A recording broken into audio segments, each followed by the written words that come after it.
साहेब, मागच्या वर्षी आपल्या सगळ्याच्या आशीर्वादानं देशाच्या सर्वोच्च सभागृहात आपला खासदार म्हणून त्या ठिकाणी काम करण्याची संधी मला मिळाली।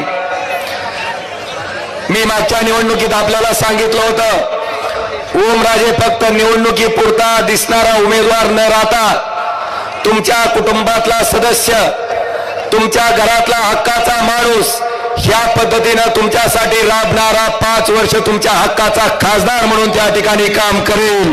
आणि बांधवांनो, ते वचन मी या ठिकाणी पाळलेलं आहे। मला अनेक लोक विचारतात की ओमराजे तयारी कुठपर्यंत आली, अनेक पत्रकार विचारतात की तयारी कुठपर्यंत आली। मी त्यांना प्रामाणिकपणे सांगतो की ज्या दिवशी ओमराजेनं खासदार म्हणून शपथ घेतली त्या दिवसापासून ओमराजेची तयारी चालू आहे आणि ती अखंड 5 वर्ष त्याच ताकदीनं सुरू आहे।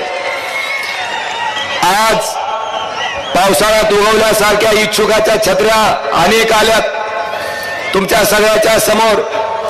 पण बांधवांनो, जेव्हा 2.5 वर्ष सन्माननीय उद्धवजी ठाकरे साहेब महाराष्ट्राचे मुख्यमंत्री होते, ती 2.5 वर्ष सत्ताधारी पक्षाचा खासदार म्हणून मला काम करता आलं। आपल्या सगळ्याला आठवत असेल, 2.5 वर्षातलं 1.5 वर्ष आदरणीय उद्धवजी ठाकरे साहेबांचं कोरोनाचं नियंत्रण करण्यासाठी गेलं। इन त्या ठिकाणी 1 वर्ष आपल्याला काम करता आलं। पण साहेब, मला आनंदानं सांगावंसं वाटतंय की कित्येक वर्षापासून अपूर्ण असलेलं धाराशिवचं स्वप्न, धाराशिवचं शासकीय वैद्यकीय महाविद्यालय ह्या जिल्ह्याला मंजूर करून चालू करून आपण साहेब त्या ठिकाणी दिलं। आणि पुढच्या वर्षी डॉक्टर झालेली मुलं त्या मेडिकल कॉलेजमधनं बाहेर पडतील। मला आपल्या सगळ्याला सांगायचंय की परीक्षा आल्यावर अभ्यास करणारा विद्यार्थी एका बाजूला आणि वर्षभर अभ्यास करणारा विद्यार्थी एका बाजूला। मी 5 वर्ष इमाने इतबारे 24 तास प्रत्येक मिनिट प्रत्येक सेकंद आपल्या कुटुंबातला सदस्य, आपल्या हक्काचा खासदार म्हणून त्या ठिकाणी काम केलेलं आहे। मला आपल्या सगळ्याला प्रामाणिकपणे विचारायचंय की ओमराजेला मागच्या 5 वर्षात ज्यांनी फोनवरनं संपर्क करून काम सांगितलं असेल आणि ज्याचा नंबर, ओमराजेचा नंबर ज्या ज्या माणसाच्या फोनमध्ये सेव आहे, जरा अशा मंडळींनी हात वर करावं। आता कसं करणार आहेत? करा साहेब। मला माझ्या संपर्कावरनं पण हिणवलं जातंय, संपर्कावरनं हिणवलं जातंय। एखाद्या सामान्य शेतकऱ्याचा ट्रान्सफॉर्मर दिला, ते म्हणतात खासदाराचं काम आहे का? चिल्लर काम आहे, क्षुल्लक काम आहे। एखाद्या शेतकऱ्याचं पीक कर्जाची फाईल मॅनेजर करून देत नसेल तर मॅनेजरला बोलून त्या ठिकाणी त्याला पीक कर्ज वाटप करायला लावलं, ते म्हणते क्षुल्लक काम आहे, चिल्लर काम आहे। एखाद्या शेतमजूर लेकराचा मुलाचं शैक्षणिक कर्ज त्या ठिकाणी मंजूर करून दिला असेल, हे म्हणतात क्षुल्लक काम आहे, चिल्लर काम आहे। बांधवांनो, एखादी आपली भगिनी दवाखान्यात ऍडमिट असेल डिलिव्हरीसाठी, तिला 2 बाटल्या रक्ताच्या लागल्याच्या नंतर त्या बाटल्या आपण दिल्या असतील, पण ही हुशार मंडळी म्हणते क्षुल्लक काम आहे, चिल्लर काम आहे। साहेब, मला त्या ठिकाणी ह्या भागातला साधा ड्रायव्हर, साधा क्लीनर, ज्या माणसाकडे अचानक एका आडबाजूच्या रस्त्याला त्याची गाडी पंक्चर होते, साहेब अशा प्रसंगामध्ये गाडी जॅक नाही म्हणून तो माणूस ह्या जिल्ह्याचा खासदार जर त्याला आपलासा वाटत असेल, जवळचा वाटत असेल आणि खात्री असेल की ही सुद्धा काम माझा खासदार त्या ठिकाणी करून मला या अडचणीतून बाहेर काढील, ह्याला ते चिल्लर काम संबोधतात, क्षुल्लक काम संबोधतात। पण मी त्या परिस्थितीत स्वतःला टाकून बघत असतो की आपलीच गाडी पंक्चर झाली आणि आपल्याच गाडीत जर जॅक नसेल तर आपण काय करचाल? आपल्या जवळच्या माणसाला फोन लावचाल आणि ज्याच्याकडून काम होते अशा माणसाला फोन लावचाल। मला आपल्या सगळ्याला विचारायचंय की त्या साध्या ड्रायव्हरला आणि क्लीनरला जर हा ओमराजे त्याच्या जवळचा वाटत असेल, हक्काचा वाटत असेल, तर मी हा विश्वास या धाराशिव लोकसभा मतदारसंघामध्ये मागच्या 5 वर्षात निर्माण केलंय। आणि ही मंडळी म्हणतात ज्याकण टामी द्यायचं काय खासदाराचं काम आहे का? मला साहेब आपल्याला आवर्जून सांगायचंय की संकटात सापडलेल्या माणसाला जाग देणं, त्यांना क्षुल्लक काम वाटत असेल पण मला वाटते जिल्हा नियोजन समितीच्या बैठकीत जंगली रम्मी खेळण्यापेक्षा सामान्य ड्रायव्हरला ज्या कधी झाला त्याच्या कामाला पडलेलं कधी चांगलं. आता मला तुम्हाला विचारायचंय, आता मतदान चालू झालंय, आता त्या ड्रायव्हरचं किन्नरचं मतदान लागणार आहे का नाही? हो, ह्यांना लागणार आहे का नाही? मतदान लागतंय आणि काम करताना काय दुखतंय होय? आता त्या सामान्य शेतकऱ्याचा ज्याचा डीपी बदलून दिलाय त्याचा मतदान लागणार का नाही? त्या शेतकऱ्याच्या लेकराचं मतदान लागणार आहे का नाही? बांधवांनो, मला आपल्या सगळ्याला आवाहन करायचंय, ही तुमच्या कामाला चिल्लर काम संबोधते, तुमचं काम करणाऱ्या खासदाराला शुल्लक खासदार संबोधते, चिल्लर खासदार संबोधते. मला तुमच्या सर्व मंडळीला आव्हान आहे की आपल्याला चिल्लर शुल्लक समजणाऱ्या लोकाला आपल्या चिल्लरचा बंदा हवाडा येणाऱ्या 7 तारखेला दाखवायचं काम त्या ठिकाणी आपल्या सगळ्यांना करायचंय.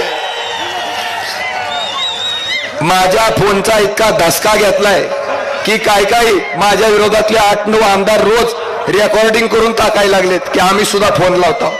अरे राजा, अरे मी काय काल निवडणूक लागली म्हणून परवा दिवशी बसून फोन उचलत नाही. हा ओम राजे 5 वर्ष झाला अखंडपणे सामान्य माणसाची सेवा त्या फोनच्या माध्यमातून करतोय. मला सांगायचंय साहेब, माझा संपर्क काय ते मी थोडक्यात सांगतो. माझ्या एका फोनवर दिवसाला साधारणतः 800 ते 900च्या दरम्यान फोन येतात. भारतीय जनता पार्टीला जर पुरावा पाहिजे असेल तर माझा CDR काढून बघा, मला मी नंबर जाहीर करतो. एका फोनवर 800 ते 900 फोन येतात. असे 4 नंबर आहेत. बांधवानो, 4 नंबरचे 800च्या सरासरीने किती झाले? 8 चौक 3200. 3200 मधले सुद्धा वरचे 2200 आपण त्या ठिकाणी सोडून दिले देवाच्या नावानं. हजारच धरले. दिवसाचे 1000 फोन म्हणलं तर 10 दिवसाचे किती झाले? 10,000. एका महिन्याचे 30,000. एका महिन्याचे 30,000 झाले तर एका वर्षाचे 3,60,000. एका वर्षाचे 3,60,000 झाले तर 5 वर्षाचे करा की हिशेब. हिशेब नाही केला म्हणून तर डॉक्टर पाटील 40 वर राहिलेलं कळलं नाही आपल्याला. तास त्रिक 15 म्हणजे 15 लाख ते आणि 6 पंचे 30. 15 आणि 3 18 लाख लोकांचा ओमराजेचा मागच्या 5 वर्षातला संपर्क आहे. 18 लाख लोक माझ्या संपर्कात आलेत आणि त्या माणसाचं कुठल्या ना कुठल्या माध्यमातून काम झालंय. मला आपल्या सगळ्याला विचारायचंय, कुठलाही मायका लाल आला तरी 18 दिवसात 18 लाख लोकांचा संपर्क करून काम करू शकेल का?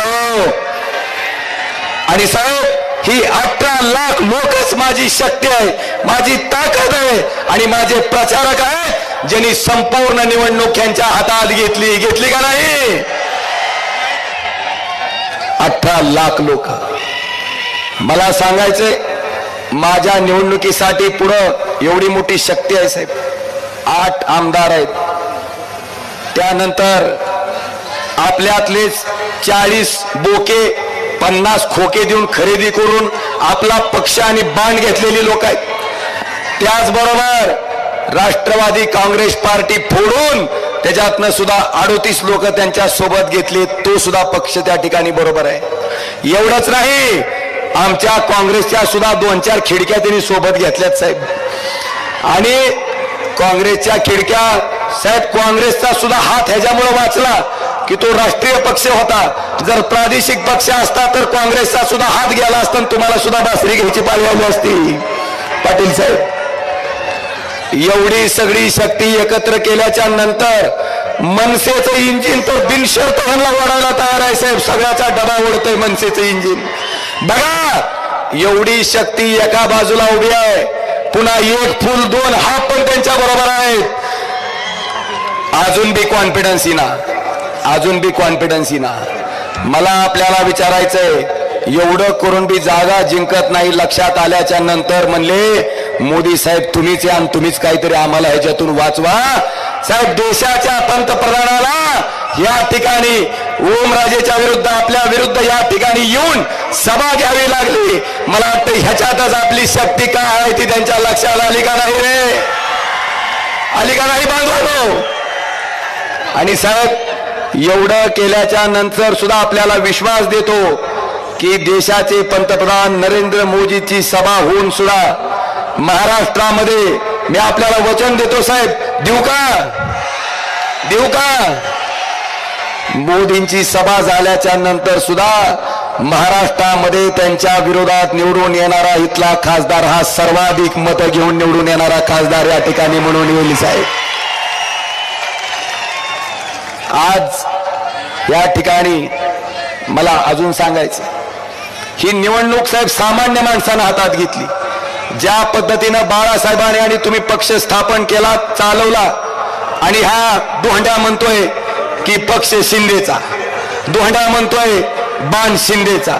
ज्या शरद पवार साहेबांनी त्या ठिकाणी राष्ट्रवादी काँग्रेस पक्षाची स्थापना केली, हा दोंड्या म्हणतोय ते प्राथमिक सदस्य सुद्धा नाहीत आणि पक्ष अजित पवारांचा.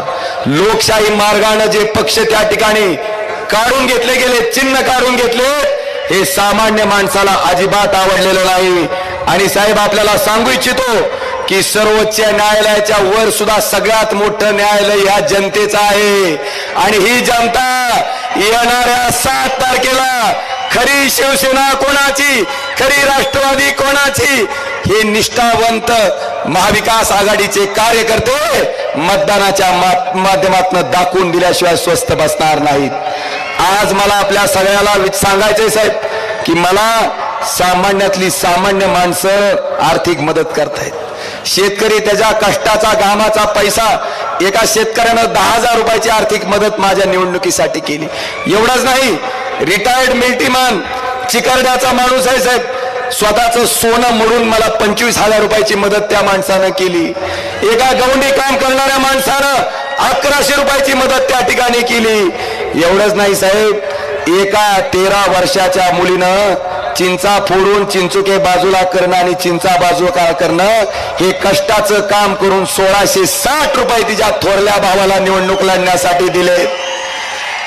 इतक्या सामान्य माणसाची एवढी मोठी शक्ती, एवढे इमानदारीचे आणि कष्टाचे पैसे जर माझ्या निवडणुकीसाठी असतील तर मला खात्री आहे साहेब, साक्षात आई तुळजाभवानी सुद्धा मला भरभरून आशीर्वाद या कष्टाला आणि या मेहनतीला दिल्याशिवाय राहणार नाही. आणि निश्चितपणे ह्या ताकदीच्या जोरावर आपला मोठा विजय त्या ठिकाणी होईल. आज आपल्या माध्यमातून मला सांगायचंय की मला कामाच्या बाबतीत बोललं जाते. मला सांगायचंय साहेब, जाहीररित्या RDSS नावाची केंद्र सरकारची योजना होती. ह्या योजनेच्या अंतर्गत आपल्या धाराशिव लोकसभा मतदारसंघामध्ये मी जवळपास 51 नवीन 33 केवीचे सबस्टेशन मंजूर करून घेतलेत. त्याच्यातले 40 धाराशिव जिल्ह्यातले आहेत, बार्शी विधानसभेतले 4 आहेत आणि औसा विधानसभेमधले 7 आहेत. ऍडिशनल पॉवर ट्रान्सफॉर्मर 59 आपण त्या ठिकाणी मंजूर करून घेतलेत. धाराशिव जिल्ह्यातले 38 आहेत, बार्शी विधानसभेतले 10 आहेत, औसा विधानसभेतले 11 आहेत. क्षमता वाढ केलेले धाराशिव जिल्ह्यातले 13 आहेत, बार्शी मधला 1 आहे आणि औसा मधले 2 आहेत. आणि वैयक्तिक शेतकऱ्याचे ट्रान्सफॉर्मर धाराशिव जिल्ह्यातले 2250 आहेत, बार्शी विधानसभेतले 485 आणि औसा विधानसभेमधले 357. आणि जे ट्रान्सफॉर्मर 63 आहेत ते 100चं धाराशिव मधले 1550 आहे जिल्ह्यातले, बार्शी विधानसभेचे 234 आहेत आणि औसा विधानसभेचे 265 आहेत. मला या ठिकाणी सांगताना आनंद होतोय की RDSSचा अध्यक्ष तुमच्या जिल्ह्याचा खासदार ह्या ओमराजेनं मागच्या 5 वर्षाच्या कालखंडामध्ये 1637 कोटी रुपये ह्याच्यासाठी मंजूर करून घेतले. काही कामाचे सर्वे चालू आहेत, काही कामं त्या ठिकाणी प्रगतीपथावर आहेत. पुढच्या 2 वर्षामध्ये विजेच्या बाबतीत, लाईटच्या बाबतीत धाराशिव लोकसभा मतदारसंघामध्ये कसल्याही प्रकारची अडचण येणार नाही, हे वचन या कार्यक्रमाच्या निमित्तानं देतो. आदरणीय साहेब, कृष्णा मराठवाडा सिंचन प्रकल्पामध्ये सुद्धा रामदारा तलाव 15 वर्ष झालं बांधून, दुधाळवाडीचा साठवण तलाव तो सुद्धा कित्येक वर्ष झालं बांधून, दहाटणीचा बॅरेज तो सुद्धा 10-15 वर्ष झालं बांधून. पण दहाटणीच्या बॅरेज पासून रामदारा तलावापर्यंत जे काम करणं गरजेचं होतं त्याला प्राधान्यक्रमात स्थान नव्हतं. साहेब आपलं सरकार असताना आपल्या माध्यमातून जलसंपदा मंत्री जयंत पाटील साहेबांच्या माध्यमातून ही कामं प्राधान्यक्रमात घ्यायचं काम आपण त्या ठिकाणी केलं आणि 2206 कोटीची तरतूद केली। साहेब आनंदानं सांगावं असं वाटतं ते काम केल्यामुळं पुढच्या वर्षी ते पाणी प्रत्यक्षात रामदारा तलावात आलेलं आपल्याला त्या ठिकाणी पाहायला मिळेल। हे सुद्धा या सभेच्या माध्यमातून मला या सर्व जनतेला अवगत करायचंय। आदरणीय साहेब धाराशिव तुळजापूर सोलापूर हा रेल्वे मार्ग 2014 त्या ठिकाणी घोषणा केली होती। 14 ते 19 केंद्रात मोदीजींचं सरकार होतं, राज्यात फडणवीस मुख्यमंत्री होते, पण 14 ते 19 मध्ये साधं 1 गुंठा जमिनीचं सुद्धा अधिग्रहण ह्या लोकांनी केलं नाही। आदरणीय साहेब 19 ला आपल्या आशीर्वादानं ओमराजे जेव्हा लोकसभेत गेला खासदार झाला त्या पहिल्या दिवसापासून आपण ह्याचा सातत्यानं पाठपुरावा करून सोलापूर तुळजापूर धाराशिव रेल्वे मार्गाचं भूमी अधिग्रहणाला गती दिली। त्याचबरोबर त्याच्यासाठी आवश्यक असणारं टेंडर फ्लॅश केलं। आदरणीय साहेब माझ्या 5 वर्षाच्या कालखंडामध्ये हे काम ह्या भागाचा खासदार म्हणून ओमराजेनं या ठिकाणी केलेलं आहे। मला आपल्या सर्वांना सांगावंसं वाटतं पारडी फाटा ते नगर रोड ते काटी केमाडी रस्ता जवळपास या रस्त्याच्या कामासाठी पारडी फाटा ते नगर रोड रस्ता 60 किलोमीटरच्या कामासाठी 60 कोटी रुपये। त्याचबरोबर तुळजापूर नरदेव रस्ता 30 किलोमीटरच्या कामासाठी 183 कोटी रुपये आणि त्याचबरोबर या अक्कलकोट नळदुर्ग रस्त्यासाठी 39 किलोमीटर कामासाठी 274 कोटी रुपये ह्या भागाचा खासदार म्हणून त्या ठिकाणी आपण मंजूर करून घेतलेत। डोराळे येथील भोगावती नदीवर विशेष प्रयत्न करून संत गोरोबा काका महाराजांची पालखी आज एकादशी आहे। काकांचाही आशीर्वाद निश्चितपणे संत गोरोबा काकांचाही आशीर्वाद आमच्या पाठीशी आहे। काकाच्या पालखीला नेहमी त्या ठिकाणी त्या पाण्यातनं जावं लागायचं। तो पूल आपण मुख्यमंत्री असताना आणि गडक साहेब जलसंपदा मंत्री जलसंधारण मंत्री असताना जवळपास 4 कोटी रुपयाचा पूल कम बंधारा त्या ठिकाणी केला, ज्याच्यामुळं आज ती पालखी त्या पुरावून जाते। साहेब हे काम आपण आपल्या 2.5 वर्षाच्या कार्यकाळामध्ये केलेत। आज प्रधानमंत्री ग्राम सडक योजनेच्या अंतर्गत जवळपास 203 रस्ते आपण त्या ठिकाणी केलेत। 30-54 50-54च्या अंतर्गत 49.28 कोटी रुपये आपण धाराशिव लोकसभा मतदारसंघामध्ये दिलेत।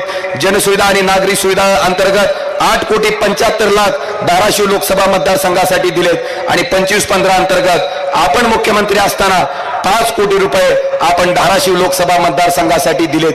आणि सगळ्यात महत्वाचं दिव्यांग बांधवाला साहित्य वाटप करणारी ADIPची आणि आलिमकोची जी योजना 1976 पासून चालू आहे, 76 पासून 19 पर्यंत एकाही खासदारानं त्या ठिकाणी राबवली नाही। मी पहिला खासदार आहे ज्यानं ही योजना राबवली। कानाला ऐकायचं मशीन असेल, कृत्रिम पाय असेल, कृत्रिम हात असेल, 3 चाकी साधी सायकल असेल, इलेक्ट्रिक सायकल असेल, त्याचबरोबर त्या ठिकाणी तुमचा स्मार्टफोन असेल, स्मार्ट स्टिक असेल, कमोड चेअर असेल, व्हील चेअर असेल, हे 4.61 लाख रुपयाचं साहित्य माझ्या अपंग बांधवाचा 1 पैसाही खर्च न होता त्या ठिकाणी द्यायचं काम आपण ह्या भागाचा खासदार म्हणून मी त्या ठिकाणी केलं। आदरणीय साहेब आपल्याला सुद्धा वाटलं असेल हे मी का सांगतोय, कारण पुढची 8 आमदार त्या ठिकाणी बिस्किट भरपूर टाकले जातात आणि त्या बिस्किटावर सारखं ओरडायला चालू आहे। म्हणून ही कामं तुमच्या खासदारानं केलेत हे ठणकावून आणि ठळक काम म्हणून त्यांना सांगण्यासाठी आज साहेब आपल्या साक्षीनं मी ही सगळी कामं आपल्या जनतेच्या समोर सादर करत आहे। आज मला आपल्याला प्रश्न विचारायचा आहे, मराठा आरक्षणाचा विषय जरांगे पाटलांच्या आंदोलनावर लाठीचार्ज झाल्याच्या नंतर पेटला। मला आपल्याला विचारायचंय त्या आंदोलनावर लाठीचार्ज झाल्यावर आपला फेसबुक पिंट्यानं साधा जाहीर निषेध तरी केला का हो? नाही। भेटायला तरी गेला का हो? नाही। एवढंच नाही, जेव्हा त्यांनी आमरण उपोषण केलं त्यावेळेस तरी गेला का हो? सरकारनं त्यांना वचन दिलं, वचन पाळलं नाही म्हणून जरांगे पाटील फडणवीसांवर बोलले। काय चूक आहे? एक गरीबाचं लेकरू आरक्षणासाठी संघर्ष करतंय आणि ते बोलल्याच्या नंतर फेसबुकचा पिंट्या जणू बापाला बोलल्याने त्याला राग आला आणि फेसबुक पिंट्या फेसबुकवर काय गरळ वकत होता तुम्ही ऐकलं का नाही? काळा दिवस म्हणून म्हणत होता का नाही? SITची चौकशी झाल्याच्या नंतर बाग बडवत होता का नाही? आणि आज उपरती झाली. उद्या 7 तारखेला लक्षात आलं की आपल्या सौभाग्यवती निवडणूक लढवतात आणि त्या जर पराभूत झाल्या तर शेवटी पळी आणि चमच्याचा प्रसाद आपल्याला सुद्धा खावा लागेल ह्याची दहशत त्यांच्या मनात आहे. आणि म्हणून त्या ठिकाणी काल जरांगे पाटलाला भेटायला हे महाभाग गेलं. मला सांगा, स्वतःच्या स्वार्थासाठी गेलेल्या या माणसाला माफ करचाल का आपण? ताकापुरता आजी, कामापुरता मामान, ताकापुरते आजी, हे कुटुंब हे सांगतंय. साहेब, अर्चनाताईला उमेदवार दिल्याच्या नंतर हे म्हणतायत आम्ही स्त्री शक्तीचा सन्मान केला. मला आपल्या सगळ्याला जाहीररित्या सांगायचंय की एखाद्या बचत गटाच्या चांगलं काम करणाऱ्या महिलेला जर उमेदवारी दिली असती तर मी सुद्धा मानलं असतं की स्त्री शक्तीचा सन्मान केलाय. पण उमेदवारी कुणाला? डॉक्टर पद्मसिंह पाटलांच्या सुनेला. उमेदवारी कुणाला? राणा पाटलांच्या मंडळीला. मला सांगा, आत्ताच त्यांनी त्यांची प्रॉपर्टी जाहीर केली. 350 तोळ्यापेक्षा जास्त सोनं आपल्या ताईकडे आहे. मला सांगा, एका गावात सगळ्याचं गोळा केलं तर तेवढं होतंय का हो? ही स्त्री शक्तीचा सन्मान आहे का? मला वाटतं ह्या प्रश्नाचं सुद्धा उत्तर त्या ठिकाणी शोधणं गरजेचं आहे. मराठा आरक्षणाच्या बाबतीत जरांगे पाटलांचं आंदोलन होण्याच्या पूर्वी 1.5 वर्ष सुप्रीम कोर्टात जेव्हा मराठा आरक्षणाच्या विरोधातली याचिका दाखल झाली त्यावेळेस ओमराजे बोलला होता की तामिळनाडू राज्यामध्ये 50% पेक्षा जास्त आरक्षण गेलं होतं, 78% पर्यंत गेलंय. तरी सुद्धा सुप्रीम कोर्टात त्याच्या विरोधात याचिका आल्याच्या नंतर त्यावेळेसच्या केंद्र सरकारनं एक सपोर्टिव्ह ॲफिडेव्हिट तामिळनाडू राज्याच्या बाजूने दिलं आणि ते आरक्षण वाचवायचं काम केलं होतं. माझी मागणीच इतकी होती साहेब की त्या ठिकाणी मराठा आरक्षणाच्या बाबतीत सुद्धा केंद्र सरकारनं तशीच पावलं उचलावीत आणि महाराष्ट्र राज्याचं मराठा समाजाचं आरक्षण त्या ठिकाणी वाचवावं. पण साहेब, आपण मुख्यमंत्री असल्यामुळं आपल्यासाठी खड्डा खांदायचा प्रयत्न ह्या केंद्र सरकारनं ही मागणी मान्य न करून केला. खड्डा आपल्यासाठी खांदला, पण पडलं कोण त्याच्यात? टरबूज. आज मला आपल्या सगळ्याला सांगायचंय, लिंगायत समाजासाठी 12व्या शतकामध्ये समतेचा एकतेचा संदेश देणारे जगज्योती महात्मा बसवेश्वर यांना मानणारा अनुयायी म्हणजे लिंगायत समाज. ह्या समाज त्या ठिकाणी अल्पसंख्याक समाजाच्या दर्जाची मागणी करतोय, लिंगायत धर्माची मागणी करतोय. ही मागणी लोकसभेत करणारा तुम्ही निवडून दिलेला एकमेव ओमराजे निंबाळकर त्या ठिकाणी खासदार आहे, हे सुद्धा मला आवर्जून सांगायचंय. धनगर आरक्षणाचा मुद्दा असेल, त्याचबरोबर मुस्लिम आरक्षणाचा मुद्दा असेल, हे विषय पण ओमराजेनं त्या ठिकाणी लोकसभेत तेवढ्याच ताकदीनं मांडले. आता मला तुम्हाला विचारायचंय, भाई और बहनों, किसान की आमदनी 2022 तक दोगुनी कर दी जाएगी. झालं का हो? वर चढली देव काही. 11,000 रुपये क्विंटलचं सोयाबीन त्या ठिकाणी पाम तेलावरचा आयात शुल्क कपात करून सोयाबीन आयात करून 4,000 रुपयापर्यंत खाली आणलं. कांदावाले आहेत का? जर हातवर करा बरं. झाली का नाही निश्चिती? 60 रुपयाला भाव गेला की कांद्यावर निर्यात बंदी. बांधवानो, बिस्लेरी बाटलीच्या पाण्याचा भाव 20 रुपये लिटर आहे आणि शेतकऱ्याच्या गाईच्या दुधाचा भाव 22 रुपये लिटर आहे. झालं का उत्पन्न दुप्पट? तुम्ही याचा हिशोब घेणार का नाही? मला खात्री आहे साहेब, शेतकरी याचा हिशोब येणाऱ्या 7 तारखेला घेतल्याशिवाय स्वस्त बसणार नाही. भाई और बहनों, महंगाई कम हुई क्या नहीं हुई? मना की हुई. 800 रुपये एकरनं आम्ही 14ला नांगरत होता, आज नांगरणाचा भाव 2200 ते 2000 रुपये एकर झाला का नाही? 400चं डीएपीचं पोतं 2014ला मिळायचं, आज ते डीएपीचं पोतं आम्ही 1600 रुपयाला घेतोय, ते बी फोटो टाकून. झालं का नाही? बांधवानो, या ठिकाणी मला विचारायचंय, 60 रुपयाचं डिझेल आज 97 रुपयाला घेतो, 70 रुपयाचं पेट्रोल आज 105 रुपयाला घेतो, आणि 400 रुपयाचं गॅस सिलेंडर आज 1100 रुपयाला घेतो का नाही?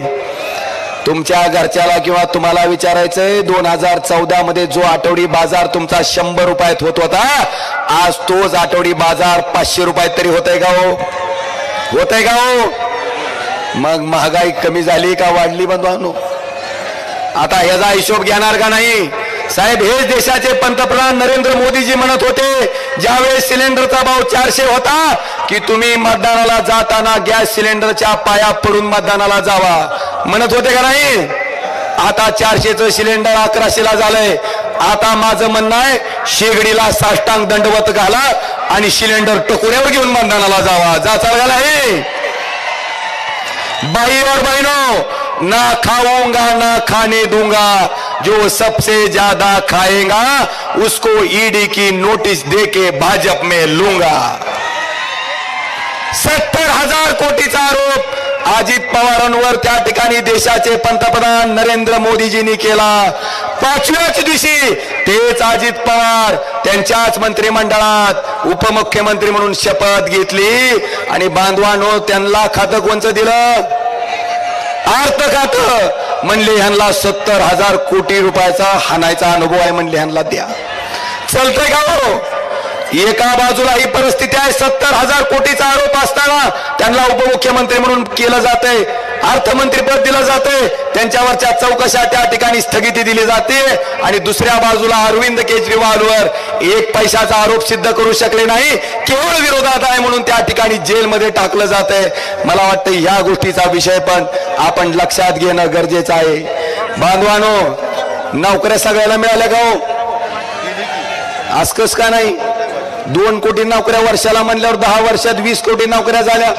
मला वाटलं तुम्ही आज आमची सभा आहे म्हणून रजा टाकून आला असाल. आलाय का? वेदांता फॉक्सकॉन नावाचा प्रकल्प महाराष्ट्रात आला होता, 2 लाख युवकांना नोकऱ्या मिळत होत्या. त्या ठिकाणी तो प्रकल्प गेला कुठं? गुजरातला. 2 लाख युवकाचा रोजगार महाराष्ट्राचा बुडालाय. मला आपल्याला विनंती करायची आहे, ह्या रोजगाराचा हिशोब 7 तारखेला घेणार का नाही? घेणार का नाही? निश्चितपणे घेणार. आज बरेचसे विषय साहेब, आमच्यावर ही कोट्याधीश मंडळी टक्केवारीचा आरोप करते. मला आपल्याला प्रामाणिकपणे सांगायचंय, ह्यांच्यासारखे जर आमचे हात ह्या घाणीत बरबटले असती, ह्यांच्यासारखे जर ह्यांचे तोंड जसे काळे झाले तसे आमचे झाले असते, तर आम्ही सुद्धा भाजपच्या वॉशिंग मशीन मध्ये स्वच्छ व्हायला कधीच गेलो असतो. ज्या अर्थी या ठिकाणी प्रामाणिकपणे आदरणीय उद्धवजी ठाकरे साहेबांच्या मागे आम्ही खुट्टा रोवून उभा आहेत. कुठलीही चौकशी लावायची ती लावा, जी काय करायचं ती करा, ईडी लावा. आम्ही प्रामाणिक आहेत, कुणाच्या बापाला त्या ठिकाणी घाबरत नाहीत, प्रामाणिकपणे या ठिकाणी उभे आहेत. आणि म्हणून ह्या जनतेचा विश्वास साहेब तुमच्यावर आहे, ह्या जनतेचा विश्वास त्या ठिकाणी आमच्यावर आहे. आणि साहेब, ज्या ज्या लोकांनी तुम्हाला यातना दिल्या, दुःख दिलं, ज्या लोकांना साहेब आपण आमदार केलं, खासदार केलं, मंत्री केलं, स्वतः ईडी पासून वाचण्यासाठी, स्वतःचा स्वार्थ साधण्यासाठी, पदाच्या लालसेपोटी जी जी मंडळी त्या ठिकाणी आपल्याला सोडून गेली, त्या गद्दाराचा हिशोब आपण करणार का नाही? करणार का नाही? आणि मला सांगायचंय आवर्जून की 40 वर्ष मंत्री केलेल्या शरद पवारांना डॉक्टर पाटील कुटुंब एका रात्रीत गद्दारी करून त्या ठिकाणी भाजपमध्ये जाते. आदरणीय साहेब, आपण आपल्या आशीर्वादाने मी एकदा खासदार आणि एकदा आमदार झालो. आपलं चिन्ह जात असताना, आपला पक्ष जात असताना, त्या ठिकाणी आपली सत्ता जात असताना, आणि समोर गेल्यावर 50 खोके मिळत असताना सुद्धा त्याच्यावर लाथ मारून आम्ही प्रामाणिकपणे साहेब आपल्या पाठीमागे निष्ठेने उभा राहिलोय. मला आपल्याला विचारायचंय, तुम्ही प्रामाणिक माणसाला मतदान करणार का संधी साधू माणसाला मतदान करणार? हा निर्णय सुद्धा येणाऱ्या 7 तारखेला आपल्याला घ्यायचा आहे. बरेचसे विषय आहेत, मी सांगू इच्छितो, पण पण आदरणीय उद्धवजी ठाकरे साहेबांना सुद्धा त्या ठिकाणी आपल्याला ऐकायचंय. माझी विनंती आहे की माझ्या माग फक्त एक क्लिप साहेब मी वाचून, एकच क्लिप फक्त वाचून दाखवणार आहे. एकच गोष्ट सांगणार आहे की एक सामान्य कांबळे नावाचा हलगीवाला, 500 रुपये त्या माणसाची साहेब, 500 रुपये त्या माणसाची फक्त हाजरी. 500 रुपयाच्या हाजरीवर साधा तुम्हाला विषय सांगतो, त्यांच्या रॅलीत हा हलगी वाजवायला,